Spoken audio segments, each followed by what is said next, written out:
একদিকে আমরা দেখলাম বর্ধিত ডিএ, স্বাস্থ্যে নজর, তবে এখানেই শেষ নয়, বাড়ছে মিড ডে মিলের বরাদ্দ।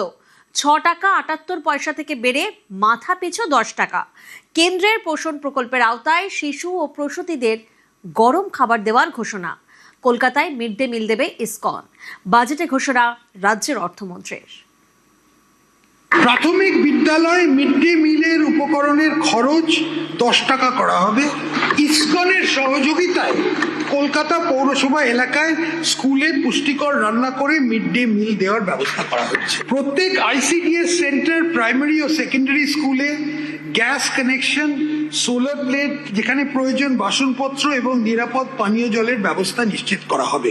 প্রাইমারি ও সেকেন্ডারি স্কুলে ওয়াটার পিউরিফায়ার বসানো হবে। সকল প্রাইমারি স্কুলে বিদ্যুৎ ও যোগাযোগে বৈদ্যুতিক পাখার ব্যবস্থা নিশ্চিত করা হবে। মাননীয় আমাদের যশস্বী মুখ্যমন্ত্রী শ্রী শুভেন্দু অধিকারীকে অনেক অনেক ধন্যবাদ জানাবো কি উনি ইসকনের উপরে এত বিশ্বাস দেখিয়েছেন।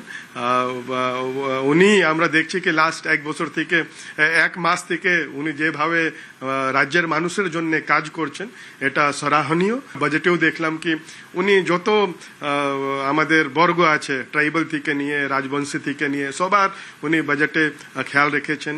সরকারি কর্মচারী যত সম্ভব হয় উনি এটা করেছেন।